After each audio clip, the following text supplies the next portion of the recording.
Hi hello friends, 2026 ಹಾಗೂ 27 ಸಾಲಿನ ಸಂಪೂರ್ಣ ಬಜೆಟ್ ವಿವರಣವನ್ನು ನಾನು ಈ ವಿಡಿಯೋದಲ್ಲಿ ನೀಡಲಿದ್ದೇನೆ. ಮುಂಬರುವ ಸ್ಪರ್ಧಾತ್ಮಕ ಪರೀಕ್ಷೆಗೆ ಉಪಯೋಗವಾಗುವ ಮಾಹಿತಿಯನ್ನು ನಾನು ಈ ವಿಡಿಯೋದಲ್ಲಿ ನೀಡಲಿದ್ದೇನೆ. ಹಾಗಾಗಿ ಈ ವಿಡಿಯೋವನ್ನು ಸಂಪೂರ್ಣವಾಗಿ ವೀಕ್ಷಿಸಿ ನನ್ನ ಚಾನಲ್ಗೆ ಸಬ್ಸ್ಕ್ರೈಬ್ ಮಾಡಿ.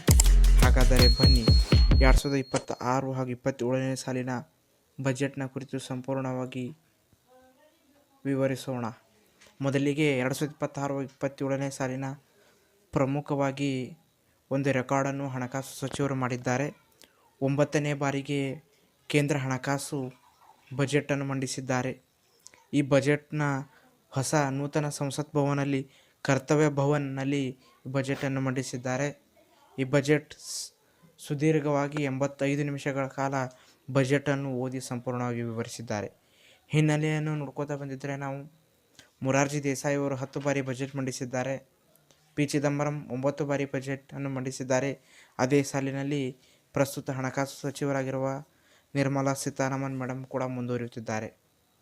ಈ ಬಜೆಟ್ನಲ್ಲಿ ಯಾವೆಲ್ಲ ಅಂಶಗಳು ಒಳಗೊಂಡಿರುವುದಕ್ಕಿಂತ ಮೊದಲಿಗೆ ನಾವು ಈ ಬಜೆಟ್ನ ಗುರಿ ಏನಾಗಿತ್ತು, ಈ ಬಜೆಟ್ನ ಕುರಿತು ಮೊದಲಿಗೆ ಕೇಂದ್ರ ಹಣಕಾಸು ಸಚಿವರು ಬಜೆಟ್ ಮಂಡಿಸುವ ಸಮಯದಲ್ಲಿ ವಿಕಸಿತ್ ಭಾರತ್ ಗುರಿ ಹೊಂದಿರುವ ಮೂಲಸೌಕರ್ಯ, ತಂತ್ರಜ್ಞಾನ ಹಾಗೂ ಮಧ್ಯಮ ವರ್ಗದ ಪ್ರಗತಿಗೆ ಒತ್ತು ನೀಡಿದ್ದಾರೆ ಅಂತ ಹೇಳ್ಬೋದು. ಬಜೆಟ್ನ ಗಾತ್ರದ ಕುರಿತು ಮೊದಲಿಗೆ ತಿಳಿದುಕೊಳ್ಳಬೇಕಾದರೆ ಬಜೆಟ್ನ ಗಾತ್ರ ಒಟ್ಟು 53.47 ಲಕ್ಷ ಕೋಟಿ ರೂಪಾಯಿ ಬಜೆಟ್ನ ಗಾತ್ರವಾಗಿತ್ತು. ಈ ಬಜೆಟ್ನ ಗಾತ್ರ ನೋಡುವ ಸಂದರ್ಭದಲ್ಲಿ ಯಾವೆಲ್ಲ ಕಡೆಯಿಂದ ಸರ್ಕಾರಕ್ಕೆ ಆದಾಯ ಬಂದಿದೆ ಎಂಬುದನ್ನು ನಾನು ನಿಮಗೆ ಒಂದು ಪಟ್ಟಿಯನ್ನು ತಿಳಿಸುತ್ತಾ ಹೋಗ್ತೇನೆ. ಈ ಪಟ್ಟಿಯನ್ನು ಮುಂಬರುವ ಪರೀಕ್ಷೆಗೆ ಸಹಾಯವಾಗುವ ರೀತಿಯಲ್ಲಿ ನೋಟ್ ಮಾಡಿಕೊಳ್ಳಿ. ಯಾವೆಲ್ಲ ರೀತಿ ಅಂದರೆ ಆದಾಯದ ಮೂಲಗಳು ಕೇಂದ್ರ ಸರ್ಕಾರಕ್ಕೆ 18% ಕಾರ್ಪೊರೇಟ್ ತೆರಿಗೆ ಅಂತ ಹೇಳಿರ್ಬೋದು. ಕಾರ್ಪೊರೇಟ್ ತೆರಿಗೆ ಅಂದರೆ ತಮಗೆಲ್ಲ ತಿಳಿದುಕೊಂಡಿರುವ ಹಾಗೆ ಕಂಪನಿಗಳ ಲಾಭದ ಮೇಲೆ ವಿಧಿಸುವ ತೆರಿಗೆ ಆಗಿರುತ್ತದೆ. ಎರಡನೆಯದಾಗಿ 21% ಇನ್ಕಮ್ ಕಾಸ್ಟ್ ತೆರಿಗೆ ಅಂತ ಹೇಳ್ಬೋದು ನಾವು. ಇನ್ಕಮ್ ಟ್ಯಾಕ್ಸ್ ತೆರಿಗೆ ಅಂದರೆ ಆದಾಯದ ಮೇಲೆ ಶ್ರೀಮಂತ ವ್ಯಕ್ತಿಗಳ ಮೇಲೆ ಹಾಕುವ ಟ್ಯಾಕ್ಸ್ ಆಗಿರುತ್ತದೆ. ಒಂದು ಕಳಕಳಿ ಹಾಗೂ ಭಾರತ ದೇಶ ಮುಂದುವರಿಯುತ್ತಿರುವ ದೇಶವಾಗಿರುವುದರಿಂದ ಸಾಲ ಮಾಡುವುದು ಮುಖ್ಯವಾಗಿರುತ್ತದೆ. ಆದರೆ ಸಾಲದ ಹೊರೆಯಾಗಬಾರದು.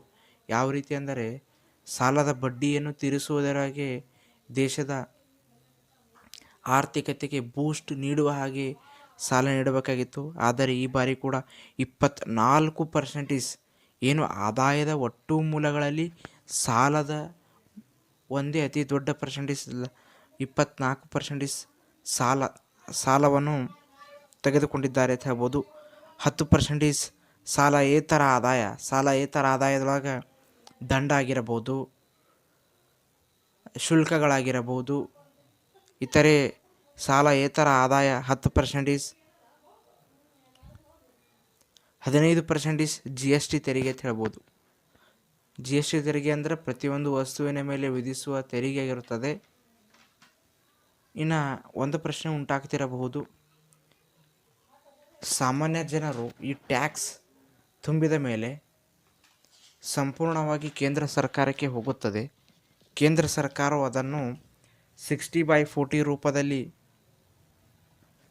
ಹಂಚಿಕೆ ಮಾಡ್ತದೆ ಹೇಳ್ಬೋದು. 40% ರಾಜ್ಯಗಳಿಗೆ, 60% ಕೇಂದ್ರಗಳಿಗೆ. ಹಾಗಾದರೆ ಕೇಂದ್ರ ಅಬಕಾರಿ ಸುಂಕ ಆಗಿರಬಹುದು, ಕಸ್ಟಮ್ ಸುಂಕ ಆಗಿರಬಹುದು, ಹೀಗೆ ಅನೇಕ ಮೂಲಗಳಿಂದ ಸರ್ಕಾರಕ್ಕೆ ಆದಾಯ ಬಂದಿದೆ. ಇನ್ನು ಮುಂದೆ ನಾವು ನೋಡ್ಕೋಬೇಕಾದ್ರೆ ಸರ್ಕಾರಕ್ಕೆ ಇಷ್ಟವೆಲ್ಲ ಮೂಲಗಳಿಂದ ಆದಾಯ ಬಂದವು. ಇವುಗಳನ್ನು ಯಾವ ರೀತಿ ವೆಚ್ಚ ಮಾಡಬೇಕೆಂಬುದು ಕೂಡ ಕೇಂದ್ರ ಸರ್ಕಾರ ಬಜೆಟ್ನಲ್ಲಿ ವಿವರವನ್ನು ನೀಡಿದೆ. 22% ರಾಜ್ಯಗಳಿಗೆ, ಅಂದ್ರೆ ಟೋಟಲ್ 28 ರಾಜ್ಯಗಳು, 8 ಕೇಂದ್ರಾಡಳಿತ ಪ್ರದೇಶಗಳಿವೆ. ಪರ್ಟಿಕ್ಯುಲರ್ ಆಗಿ 22% ಕೇವಲ ರಾಜ್ಯಗಳಿಗೆ ಮಾತ್ರ ನೀಡುತ್ತದೆ. ಕೇಂದ್ರಾಡಳಿತ ಪ್ರದೇಶಗಳಿಗೆ ಏಕೆ ನೀಡುವುದರಿಂದ ಕೇಂದ್ರಾಡಳಿತ ಪ್ರದೇಶಗಳು ನೇರವಾಗಿ ಸೆಂಟ್ರಲ್ ಗೌರ್ಮೆಂಟ್ ಅಂಡರ್ ಕೆಲಸ ಮಾಡುತ್ತವೆ. ಅದರ ರಾಜ್ಯಗಳು ಹಾಗಿಲ್ಲ. ರಾಜ್ಯಗಳು ತಮ್ಮದೇ ಆದ ರಾಜ್ಯ ಸರ್ಕಾರಗಳು ಹೊಂದಿರುತ್ತವೆ. ಹಾಗಾಗಿ ರಾಜ್ಯಗಳಿಗೆ 22% ವೆಚ್ಚವನ್ನು ಭರಿಸುವ ಕುರಿತು ಕೇಂದ್ರ ಸರ್ಕಾರ ಬಜೆಟ್ನಲ್ಲಿ ವಿವರಿಸಿದೆ. 7% ಹಣಕಾಸು ಆಯೋಗ ಅಂದ್ರೆ ಕೇಂದ್ರೀಯ ಪ್ರಾಯೋಜಿತ ಯೋಜನೆ ಕುರಿತು ಅಂತ ಹೇಳ್ತೇವೆ ನಾವು. ಹಣಕಾಸು ಆಯೋಗದೊಳಗೆ ಅತಿ ಪ್ರಮುಖವಾಗಿ 8% ಕೇಂದ್ರೀಯ ಪ್ರಾಯೋಜಿತ ಯೋಜನೆಗಳು ಅಂದ್ರೆ ಕೆಲವೊಂದು ಯೋಜನೆ ಆಗಿರ್ಬೋದು. ಈಗ ಬೇಟಿ ಬಚಾವೋ ಬೇಟಿ ಪಢಾವೋ ಯೋಜನೆ ಆಗಿರಬಹುದು. ಇಂಥ ಪ್ರಮುಖ ಯೋಜನೆಗಳಿಗೆ 8% ವೆಚ್ಚವನ್ನು ಕೇಂದ್ರ ಸರ್ಕಾರ ಮಾಡ್ತದೆ ಹೇಳ್ಬೋದು. 20% ಬಡ್ಡಿ ಪಾವತಿ. ಏನು ಕೇಂದ್ರ ಸರ್ಕಾರವು ಸಾಲವನ್ನು ಪಡೆದುಕೊಂಡಿರುತ್ತದೆ, ಸಾಲ ಪಡೆದುಕೊಂಡ ಸಂದರ್ಭದಲ್ಲಿ ಬಡ್ಡಿ ಪಾವತಿ ಮಾಡಬೇಕಾಗ್ತದೆ. ಹಾಗಾಗಿ ಕೇಂದ್ರ ಸರ್ಕಾರ ಮಾಡುವ ವೆಚ್ಚದಲ್ಲಿ 20% ಬಡ್ಡಿ ಪಾವತಿಯ ವೆಚ್ಚವಾಗಿ ಕೇಂದ್ರ ಸರ್ಕಾರ ನೀಡುತ್ತಿದೆ. ಅದೇ ರೀತಿ ಮುಂದುವರೆದು 11% ರಕ್ಷಣಾ ವೆಚ್ಚ ಆಗಿರಬಹುದು. 6% ಸಹಾಯಧನ ಅಂದ್ರೆ ಸಬ್ಸಿಡಿ ನೀಡುವುದಾಗಿರಬಹುದು. 17% ಕೇಂದ್ರೀಯ ಯೋಜನೆಗಳು. ನಿಮಗೆ ಕನ್ಫ್ಯೂಸ್ ಆಗ್ತಿರ್ಬೋದು, ಕೇಂದ್ರೀಯ ಪ್ರಾಯೋಜಿತ ಯೋಜನೆಗಳು, ಕೇಂದ್ರೀಯ ಯೋಜನೆಗಳು. ಕೇಂದ್ರೀಯ ಪ್ರಾಯೋಜಿತ ಯೋಜನೆ ಒಳಗೆ ಒಂದು ಉದಾಹರಣೆ ಮೂಲಕ ನಾನು ನಿಮಗೆ ತಿಳಿಸ್ತೀನಿ. ಯಾವುದೋ ಒಂದು ಯೋಜನೆ ಅದ ಅನ್ಕೋರಿ, ಏನು ಬಿ ಸಿ ಡಿ ಅನ್ನೋ AB ಯೋಜನೆಗಳು ಅನ್ಕೋರಿ. 3 ಯೋಜನೆಗಳಿಗೆ ಕೇಂದ್ರೀಯ ಪ್ರಾಯೋಜಿತ ಯೋಜನೆಯ ಅನುಸಾರದ ಅಡಿಯಲ್ಲಿ ಕೇಂದ್ರ ಸರ್ಕಾರವು 60% ವೆಚ್ಚ ಮಾಡುತ್ತದೆ.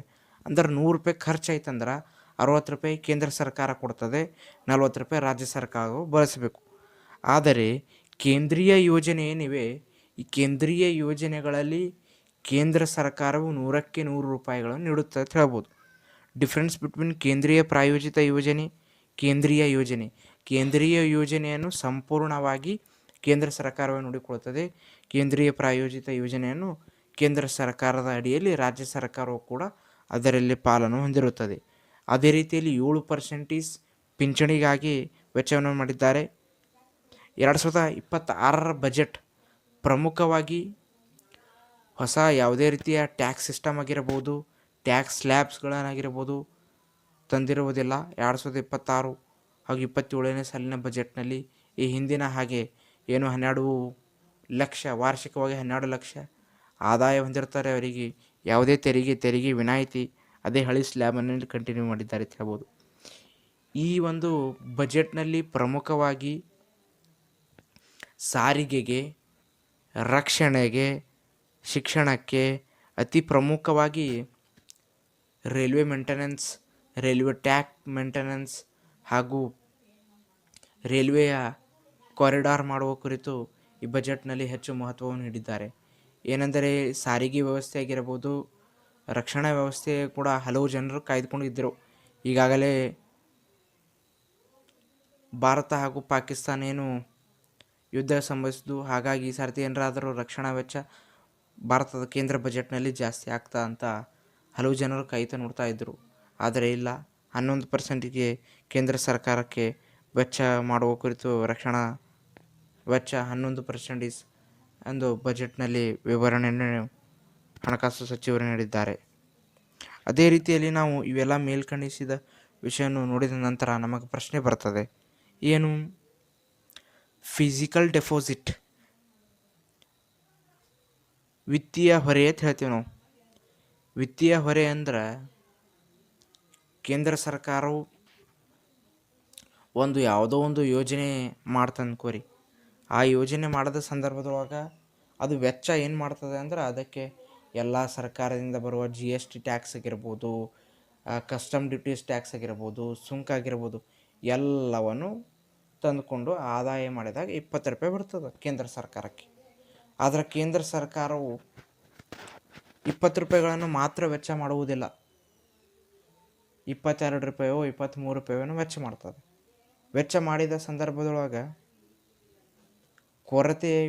ಕೊರತೆ ಸಮಾನ ಹಾಗೂ ಉಳಿತಾಯ ಬರ್ತದೆ. ಮುಂದುವರೆದ ರಾಷ್ಟ್ರಗಳಲ್ಲಿ ಉಳಿತಾಯವನ್ನು ಹೊಂದಿರುತ್ತದೆ, ಮುಂದುವರಿಯುತ್ತಿರೋ ರಾಷ್ಟ್ರದಲ್ಲಿ ಕೊರತೆ. ಇವೆಲ್ಲವನ್ನು ನೋಡಿದಾಗ ನಾವು ಏನಂತೀವಿ, ವಿತ್ತೀಯ ಹೊರೆ ಎಷ್ಟಿದೆ ಅಂದರೆ ನೋಟ್ ಮಾಡಿಕೊಳ್ಳಿ ವಿದ್ಯಾರ್ಥಿಗಳೇ. ಸ್ಪರ್ಧಾತ್ಮಕ ಪರೀಕ್ಷೆಯಲ್ಲಿ ಈ ಪ್ರಶ್ನೆ ಬರುವ ಸಾಧ್ಯತೆ ಜಾಸ್ತಿ ಇರುತ್ತದೆ. 4.30% ವಿತ್ತೀಯ ಕೊರತೆಯನ್ನು ಪ್ರಸ್ತುತವಾಗಿ 2026 ಹಾಗೂ 27ನೇ ಸಾಲಿನಲ್ಲಿ ವಿತ್ತೀಯ ಕೊರತೆಯನ್ನು ಹೊಂದಿದೆ ಎಂದು ಹಣಕಾಸು ಇಲಾಖೆ ಹಾಗೂ ಹಣಕಾಸು ಸಚಿವರು ಸಂಸತ್ ಭವನದಲ್ಲಿ ವಿವರಿಸಿದ್ದಾರೆ. ಸಾಲದ ಹೊರೆ 24%, ಆದಾಯದ ತೆರಿಗೆ 21%, GST 15%, ಈ ರೀತಿಯಲ್ಲಿ ಹಂಚಿಕೆ ಕೂಡ ಮಾಡಿದ್ದಾರೆ.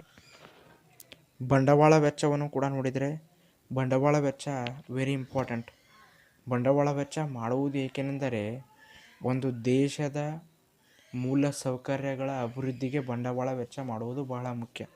ಉದಾಹರಣೆಗೆ ಕೆಲವೊಂದು ಕಂಪನಿಗಳಿವೆ, ಈ ಕಂಪನಿಗಳಿಗೆ ಟ್ಯಾಕ್ಸೇಷನ್ನಿಂದ ರಿಲ್ಯಾಕ್ಸೇಷನ್ ಕೊಡ್ತಾರೆ. ಅಂದರೆ ಆ ಕಂಪನಿಗಳಿಗೆ ಉತ್ತೇಜನ ನೀಡುವುದರಿಂದ ಅಲ್ಲಿ ಉದ್ಯೋಗ ದೊರೆಯುತ್ತದೆ. ಉದ್ಯೋಗ ದೊರೆತಾಗ ಕಂಪ್ನಿಗಳ ಆದಾಯ ಹೆಚ್ಚಾಗುತ್ತದೆ. ಕಂಪ್ನಿಗಳ ಆದಾಯ ಹೆಚ್ಚಾದಂತಾಗೆ ಪ್ರೊಡಕ್ಷನ್ ಜಾಸ್ತಿ ಮಾಡ್ತಾವೆ. ಪ್ರೊಡಕ್ಷನ್ ಜಾಸ್ತಿ ಮಾಡೋದು, ಉದ್ಯೋಗ ದೊರೀತು, ಟ್ರಾನ್ಸ್ಪೋರ್ಟೇಷನ್ ಆಗತ್ತು, ಮಾರ್ಕೆಟಿಂಗ್ ಆಗತ್ತಂದ್ರೆ ಪ್ರತಿಯೊಬ್ಬರ ತಲಾ ಆದಾಯ ಏರುತ್ತಾ ಹೋಗುತ್ತೆ. ತಲಾ ಆದಾಯ ಏರುತ್ತಾ ಹೋಗಿದರೆ ದೇಶದ ಆರ್ಥಿಕತೆ ಏರುತ್ತಾ ಹೋಗ್ತಾ ಇದೆ. ಈಗ ನೀವು ಎಲ್ಲರೂ ನೋಡಿರ್ಬೋದು, ವಿಶ್ವದೊಳಗೆ 3ನೇ ಆರ್ಥಿಕ ಶಕ್ತಿಯಾಗಿ ಅತ್ಯಂತ ವೇಗವಾಗಿ ಬೆಳೆಯುತ್ತಿರುವ ಆರ್ಥಿಕ ಶಕ್ತಿಯಾಗಿ ಭಾರತ ಮುನ್ನೋಟಕ್ಕೆ ಬರ್ತಾ ಇದೆ. ಇವೆಲ್ಲವನ್ನು ನೋಡಿ ಮುಂದಿನ ದಿನಗಳಲ್ಲಿ ಯಾವ ರೀತಿ ಯೋಜನೆಗಳನ್ನು ರೂಪಿಸಿದರೆ, ಈಗ ನೀವು ನೋಡಿರ್ಬೋದು, ಜಾಗತಿಕವಾಗಿ ಬಹಳ ತೊಂದರೆಯನ್ನು ಎಲ್ಲ ರಾಷ್ಟ್ರಗಳು ಅನುಭವಿಸುತ್ತವೆ. ಉದಾಹರಣೆಗೆ ಯುಕ್ರೇನ್ ರಷ್ಯಾ ಯುದ್ಧ ಆಗಿರಬಹುದು, ಮಧ್ಯಪ್ರಾಚ್ಯದ ಇರಾನ್, ಇಸ್ರೇಲ್ ಹಾಗೂ ಅಮೆರಿಕದ ಯುದ್ಧದ ಸಂಭವನೀಯ ಇರಬಹುದು. ಅದೇ ರೀತಿಯೊಳಗೆ ಅತಿ ಪ್ರಮುಖವಾಗಿ ಅಮೆರಿಕ ದೊಡ್ಡಣ್ಣನ ಟ್ಯಾಕ್ಸ್ ಸಿಸ್ಟಮ್ ದೊಡ್ಡ ಬದಲಾವಣೆಯನ್ನು ಉಂಟು ಮಾಡಿದೆ ಅಂತ ಹೇಳ್ಬೋದು. ಏಕೆಂದರೆ ವಿದ್ಯಾರ್ಥಿಗಳ ಇದನ್ನು ಕೂಡ ನೀವು ನೆನಪಿನಲ್ಲಿಟ್ಟುಕೊಳ್ಳಿ, ಸ್ಪರ್ಧಾತ್ಮಕ ಪರೀಕ್ಷೆಯ ಪ್ರಶ್ನೆಗಳಲ್ಲಿ ಕೇಳುವ ಸಂಭವನೀಯ ಜಾಸ್ತಿ ಇರುತ್ತದೆ. ಅಮೆರಿಕ ದೊಡ್ಡಣ್ಣ ಏನು ಮಾಡಿದ್ದಾರೆ ಅಂದರೆ, ಈ ಕಸ್ಟಮ್ ಡ್ಯೂಟೀಸ್ ಮತ್ತು ಸುಂಕ ಎಂಬ ಎರಡು ಬರ್ತವೆ. ಸುಂಕ ಅಂದ್ರೆ ಯಾವುದೇ ಒಂದು ರಾಷ್ಟ್ರದ ಟ್ರಾನ್ಸ್ಪೋರ್ಟೇಷನ್ ಮಾಡೋ ಸಂದರ್ಭದೊಳಗೆ ಇಂತಿಷ್ಟು ಪರ್ಸೆಂಟೇಜ್ ಟ್ಯಾಕ್ಸ್ ಹಾಕ್ತಿರ್ತಾರೆ. ಆ ಟ್ಯಾಕ್ಸನ್ನು 30%, 25% ಅಮೇರಿಕ ಟ್ಯಾಕ್ಸ್ ಸಿಸ್ಟಮನ್ನು ಭಾರತ ದೇಶದ ಮೇಲೆ ಅಳವಡಿಸಿದೆ. ಈ ಅಳವಡಿಕೆಯಿಂದ ಭಾರತ ದೇಶದಲ್ಲಿ ಪ್ರಸ್ತುತ ನೀವು ನೋಡ್ತಾ ಇರ್ಬೋದು, ಚಿನ್ನದ ರೇಟ್ ಕೂಡ ಒಮ್ಮೆ 1,80,000, ಒಮ್ಮೆ 1,70,000 ಹೀಗೆ ಏರುತ್ತಾ ಇಳಿತಾ ಕಂಡು ಬರ್ತದೆ. ಅದೇ ರೀತಿ ಒಳಗೆ ಭಾರತ ದೇಶದ ರೂಪಾಯಿ ಬೆಲೆ ಕೂಡ ಇಳಿಮುಖ ಹೋಗುತ್ತಿದೆ. ಅಮೆರಿಕದ ಡಾಲರ್ ಪ್ರಸ್ತುತ 90.64 ಇದೆ. ನೀವು ಬೇಕಾದ್ರೆ ಚೆಕ್ ಮಾಡ್ಬೋದು. ಅದರ ರೇಷಿಯೋ ಇನ್ನೂ ಮೇಗಿರ್ತಾ ಇದೆ ವಿನಃ ತಲೆಗಿಳಿತಾ ಇಲ್ಲ. ಇಂಥೆಲ್ಲ ಅನೇಕ ಜಾಗತಿಕ ಸಮಸ್ಯೆ ಕಂಡಿದ್ದರೂ ಭಾರತ ದೇಶಕ್ಕೆ ಆರ್ಥಿಕತೆಗೆ ಯಾವುದೇ ಪೆಟ್ಟು ಬೀಳದ ಹಾಗೆ ನಮ್ಮ ಫೈನಾನ್ಸ್ ಮಿನಿಸ್ಟರ್ ಅತ್ಯದ್ಭುತ ಫೈನಾನ್ಸ್ ಮಿನಿಸ್ಟರ್ ಅಂತ ಹೇಳ್ಬೋದು. ಇತ್ತೀಚಿನ ದಿನದೊಳಗೆ ನಿರ್ಮಲಾ ಸೀತಾರಾಮನ್ ಮೇಡಮ್ ಅವರು ದೇಶದ ಆರ್ಥಿಕತೆಯ ಬೂಸ್ಟ್ ಮಾಡೋ ಸಂದರ್ಭದಲ್ಲಿ ಯಾವೆಲ್ಲ ನೀತಿಗಳು ನಿಯಮಗಳು ಬೇಕೆಂಬುದನ್ನು ಅವರ ಬಜೆಟ್ನಲ್ಲಿ ಪ್ರತಿ ವರ್ಷದಿಂದ ವರ್ಷಕ್ಕೆ ಅತ್ಯುತ್ತಮವಾದ ಬಜೆಟನ್ನು ಮಂಡಿಸುತ್ತಾ ಬರ್ತಾ ಇದ್ದಾರೆ. ವೆರಿ ಟ್ಯಾಲೆಂಟೆಡ್ ಹಾಗೂ ಹಣಕಾಸು ಸಚಿವರು ಮತ್ತು ಏನು RBI ಗವರ್ನರ್ ಇದ್ದಾರೆ ಸಂಜಯ್ ಮಲ್ಹೋತ್ರಾ ಆಗಿರ್ಬೋದು, ಮತ್ತು ಆರ್ಥಿಕ ಮುಖ್ಯ ಸಲಹೆಗಾರಾಗಿರ್ಬೋದು, ಪ್ರಮುಖವಾಗಿ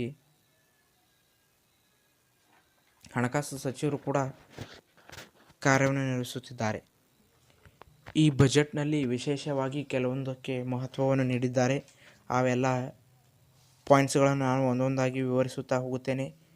ಸ್ಪರ್ಧಾತ್ಮಕ ಪರೀಕ್ಷೆ ಹಾಗೂ ಮುಂದಿನ ದಿನಗಳಲ್ಲಿ ಹಲವು ಪರೀಕ್ಷೆಗಳಿದ್ದು ಆ ಪರೀಕ್ಷೆಯ ಗುರಿಯನ್ನಿಟ್ಟುಕೊಂಡು ಕರೆಂಟ್ ಅಫೇರ್ಸ್ನಲ್ಲಿ ಪ್ರಶ್ನೆಗಳು ಕೇಳುವ ಸಂಭವನೀಯ ಜಾಸ್ತಿಯಾಗಿರುತ್ತದೆ. ಹಾಗಾಗಿ ಒಂದೊಂದನ್ನು ನೋಟ್ ಮಾಡ್ಕೊಳ್ಳುತ್ತಾ ಬನ್ನಿ. ಮೊದಲಿಗೆ ಹೇಳುವುದಾದರೆ ಸೆಮಿಕಂಡಕ್ಟರ್ ಮಿಷನ್ 2.0 ಭಾರತವನ್ನು ಇಂದು ನೀವು ನೋಡ್ತಾ ಇರ್ಬೋದು. ಸೆಮಿಕಂಡಕ್ಟರ್ ಕಾಂಪಿಟೇಷನ್ ತುಂಬಾ ಬೆಳೀತಾ ಇದೆ. ಎಸ್ಪೆಷಲಿ ಚೀನಾ ಅಂಥ ರಾಷ್ಟ್ರಗಳು ಅತ್ಯಂತ ಚೀಪ್ ರೇಟಿಗೆ ಸೆಮಿಕಂಡಕ್ಟರನ್ನು ಉತ್ಪಾದನೆ ಮಾಡಿಕೊಡ್ತಾ ಇದ್ದಾವೆ. ಸ್ವಾವಲಂಬಿ ಭಾರತ್, ವಿಕಸಿತ್ ಭಾರತ್ ಎಂಬ ಹಣಕಾಸು ಸಚಿವರ ಬಜೆಟ್ನಲ್ಲಿ ಅವರು ವಿವರಿಸುವ ಸಂದರ್ಭದಲ್ಲಿ ಹೇಳ್ತಾ ಇದ್ದರು. ಹಾಗಾಗಿ ಸೆಮಿಕಂಡಕ್ಟರ್ ಮಿಷನ್ 2.0 ಭಾರತವನ್ನು ಚಿಪ್ ತಯಾರಿಕಾ ಹಬ್ ಮಾಡಲು 40,000 ಕೋಟಿ ಘೋಷಿಸಲಾಗಿದೆ. ಕರ್ನಾಟಕ ಸೇರಿದಂತೆ ಹಲವು ರಾಜ್ಯಗಳಲ್ಲಿ ಸೆಮಿಕಂಡಕ್ಟರ್ ಉತ್ಪಾದನೆಗೆ ಉತ್ತೇಜನ ನೀಡ್ತಾ ಇದ್ದಾರೆ ಅಂತ ಹೇಳ್ಬೋದು. MSMEಗಳ ಬೆಂಬಲ, ಸ್ಮಾಲ್ ಇಂಡಸ್ಟ್ರಿಯಲ್ಸ್, ಮಿಡಲ್ ಇಂಡಸ್ಟ್ರಿಯಲ್ಸ್ ಇವನಿವೆ. MSMEಗಳ ಬೆಂಬಲಕ್ಕಾಗಿ 10,000 ಕೋಟಿಗಳು ಕೂಡ ಈ ಬಜೆಟ್ನಲ್ಲಿ ಘೋಷಿಸಿದ್ದಾರೆ. ಬಯೋಫಾರ್ಮ್ ಅಂದರೆ ಔಷಧಗಳ ತಯಾರಿಕೆಗೆ ಎಲ್ಲರಿಗೂ ಕೂಡ ಕಡಿಮೆ ಬೆಲೆಯಲ್ಲಿ ಔಷಧ ಸಿಗುವ ಹಾಗೆ ನೋಡಿಕೊಳ್ಳುವ ರೀತಿಯಲ್ಲಿ 10,000 ಕೋಟಿ ರೂಪಾಯಿಗಳನ್ನು ಔಷಧಿಗಾಗಿ ಮೀಸಲಿಡಲಾಗಿದೆ. ಆದಾಯ ತೆರಿಗೆ, ವೈಯಕ್ತಿಕ ತೆರಿಗೆ ಆಗಿರ್ಬೋದು, ತೆರಿಗೆ ಸ್ಲ್ಯಾಬ್ಗಳಲ್ಲಿ ದೊಡ್ಡ ಬದಲಾವಣೆಗಳೇನೂ ಮಾಡಿಲ್ಲ ಈ ಬಾರಿ. ಷೇರು ಮಾರುಕಟ್ಟೆ, ಮ್ಯೂಚುವಲ್ ಫಂಡ್ಸ್ ಮೇಲೆ ಸೆಕ್ಯೂರಿಟಿ ಟ್ರಾನ್ಸಾಕ್ಷನ್ ಟ್ಯಾಕ್ಸ್ ಕೂಡ ಈ ಬಾರಿ ಹೆಚ್ಚು ಮಾಡಿದ್ದಾರೆ ಅಂತ ಹೇಳ್ಬೋದು. ಈ ಷೇರು ಮಾರುಕಟ್ಟೆ ನೀವು ಇತ್ತೀಚಿನ ದಿನದೊಳಗೆ ಅಬ್ಸರ್ವೇಷನ್ ಮಾಡಿರ್ಬೋದು. ಸೂಚ್ಯಾಂಕ ಮೇಲು ಕೆಳಗಡೆ ತೋರಿಸ್ತಾ ಇದೆ. ಏಕೆಂದರೆ ಈ ಸೆಕ್ಯೂರಿಟಿ ಪರ್ಪೋಸಲ್ಲಿಂದ ಸೆಂಟ್ರಲ್ ಗೌರ್ಮೆಂಟ್ ಏನು ಮಾಡಿದೆ, ಟ್ಯಾಕ್ಸ್ ಸಿಸ್ಟಮ್ನ ಜಾಸ್ತಿ ಮಾಡಿದೆ. 0.1%ರಿಂದ 0.15%ಗೆ ಹೆಚ್ಚಿಸಲಾಗಿದೆ ಅಂತ ಹೇಳ್ಬೋದು. ಕಸ್ಟಮ್ ಸುಂಕ ಆಗಿರ್ಬೋದು, ಮೊಬೈಲ್ ಫೋನ್ನ ಬಿಡಿ ಭಾಗಗಳಾಗಿರ್ಬೋದು, ಕ್ಯಾನ್ಸರ್ ಔಷಧಿಗಳಾಗಿರ್ಬೋದು, ಚಿನ್ನ ಬೆಳ್ಳಿ ಮೇಲಿನ ಆಮದು ಸುಂಕದ ರಿಯಾಯಿತಿಯನ್ನು ಮುಂದುವರಿಸ್ಕೊತ ಬಂದಿದ್ದಾರೆ ಅಂತ ಹೇಳ್ಬೋದು. ಏನು ನೀವು ನೋಡ್ತಾ ಇರ್ಬೋದು, ಭಾರತ ದೇಶದಲ್ಲಿ ಪ್ರಸ್ತುತವು ಚಿನ್ನವು ಅನೇಕ ರೀತಿಯ ಇಂಪ್ಯಾಕ್ಟನ್ನು ಬೀರ್ತಾ ಇದೆ. ಹಾಗಾಗಿ ಚಿನ್ನದ ಮೇಲೆ ಆಗಿರ್ಬೋದು, ಮೊಬೈಲ್ ಬಿಡಿ ಭಾಗ ಆಗಿರ್ಬೋದು, ಟ್ಯಾಕ್ಸ್ ಮೊದಲನೇ ಯಾವ ರೀತಿ ವಿನಾಯಿತಿ ನೀಡ್ತಾ ಇದ್ರೆ ಅದನ್ನೇ ಮುಂದುವರಿಸ್ಕೊತ ಬರ್ತಾ ಇದ್ದಾರೆ ಅಂತ ಹೇಳ್ಬೋದು.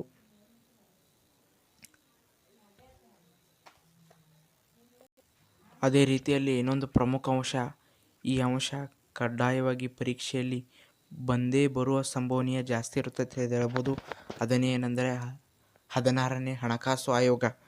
ಏನು 5 ವರ್ಷಕ್ಕೊಮ್ಮೆ ರಾಷ್ಟ್ರಪತಿಗಳ ಆದೇಶದ ಮೇರೆಗೆ ಹಣಕಾಸು ಆಯೋಗವನ್ನು ಸೂಚಿಸಲಾಗುತ್ತದೆ. ಈ ಬಾರಿ 16ನೇ ಹಣಕಾಸು ಆಯೋಗವನ್ನು 2026 ಹಾಗೂ 27ನೇ ಸಾಲಿನಿಂದಲೇ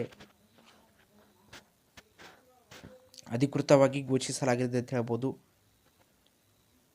16ನೇ ಹಣಕಾಸಿನ ಆಯೋಗದ ಮುಖ್ಯಸ್ಥರು ಯಾರೆಂಬುದನ್ನು ಕೂಡ ನೋಟ್ ಮಾಡಿಕೊಳ್ಳಿ. ಅರವಿಂದ್ ಪಡಗಿನವರ್ 16ನೇ ಹಣಕಾಸಿನ ಆಯೋಗದ ಮುಖ್ಯಸ್ಥರಾಗಿರುತ್ತಾರೆ. ಮುಂದಿನ ದಿನಗಳಲ್ಲಿ 16ನೇ ಹಣಕಾಸು ಆಯೋಗ ಏನು ರೆಕಮೆಂಡೆಡ್ ಮಾಡಿದೆ ಅಂದರೆ, ಈ ದಿವಸ ರಾಜ್ಯಗಳಿಗೆ ಏನು ಕೊಡುವ ಫಂಡ್ ಇತ್ತು ಅಥವಾ ಹಣದ ಸಹಾಯವಿತ್ತು 22% ಇತ್ತು. ಆದರೆ 16ನೇ ಹಣಕಾಸು ಆಯೋಗದ ಮುಖ್ಯಸ್ಥರಾಗಿರುವ ಅರವಿಂದ್ ಪಡಗ ಅವರ ಅಧ್ಯಕ್ಷತೆಯಲ್ಲಿ ಚರ್ಚಿಸಿದ ನಂತರ ಅದನ್ನು 21%ಗೆ ಮಾಡಿದ್ದಾರೆ. ಏಕೆಂದರೆ ಮೊದಲಿಗೆ ಜಮ್ಮು ಕಾಶ್ಮೀರ ಅನ್ನೋದು ಕೇಂದ್ರಾಡಳಿತ ಪ್ರದೇಶ ಆಗಿದ್ದು, ನೇರವಾಗಿ ಕೇಂದ್ರಾಡಳಿತ ಪ್ರದೇಶ ಇರುವ ಕಾರಣ ಸೆಂಟ್ರಲ್ ಗೌರ್ಮೆಂಟಲ್ಲಿ ವೆಚ್ಚ ಭರಿಸೋದಾಗಿರ್ಬೋದು, ಇನ್ನಿತರ ಆರ್ಥಿಕ ಚಟುವಟಿಕೆಗಳನ್ನು ನೋಡ್ಕೊಂಡು ಹೋಗ್ತಿತ್ತು. ಆದರೆ ಈಗ ಅದು ರಾಜ್ಯವಾಗಿದ್ದು ಅದಕ್ಕೆ ಕೂಡ ಫಂಡ್ ಹೋಗುವ ರೀತಿ ಒಳಗೆ, ಹಣದ ಸಹಾಯವಾಗುವ ರೀತಿ ಒಳಗೆ 22% ಇದ್ದದನ್ನು 21%ಗೆ ಮಾಡಿದ್ದಾರೆ. ಹಾಗೂ 16ನೇ ಹಣಕಾಸಿನ ಆಯೋಗ ಅಧಿಕೃತವಾಗಿ ಸಂಸತ್ ಭವನದಲ್ಲಿ ಏನು ಕರ್ತವ್ಯ ಭವನದಲ್ಲಿ ಅಧಿಕೃತವಾಗಿ ಇಂದು ಹಣಕಾಸು ಸಚಿವರು ಕೂಡ ಘೋಷಣೆ ಮಾಡಿದ್ದಾರೆ. ಈ ಎಲ್ಲ ಮಾಹಿತಿ ನಿಮಗೆ ಇಷ್ಟವಾದಲ್ಲಿ ಮುಂದಿನ ದಿನಗಳಲ್ಲಿ ಇಂಥ ಹಲವು ಮಾಹಿತಿಗಳು ನಾನು ನನ್ನ ಯೂಟ್ಯೂಬ್ ಚಾನಲ್ನಲ್ಲಿ ನೀಡಲಿದ್ದೇನೆ. ಈಗಲೇ ಸಬ್ಸ್ಕ್ರೈಬ್ ಮಾಡಿಕೊಳ್ಳಿ, ಲೈಕ್ ಮಾಡಿಕೊಳ್ಳಿ. ಕಮೆಂಟ್ನಲ್ಲಿ ಮುಂದೆ ಎಕಾನಮಿಕ್ ಸರ್ವೆ ಕುರಿತು ವಿವರಿಸಬೇಕೇ ಹಾಗೂ ಯಾವ ವಿಷಯದ ಕುರಿತು ವಿವರಿಸಬೇಕೆಂದು ಕಮೆಂಟ್ನಲ್ಲಿ ತಿಳಿಸಿ. ಧನ್ಯವಾದಗಳು.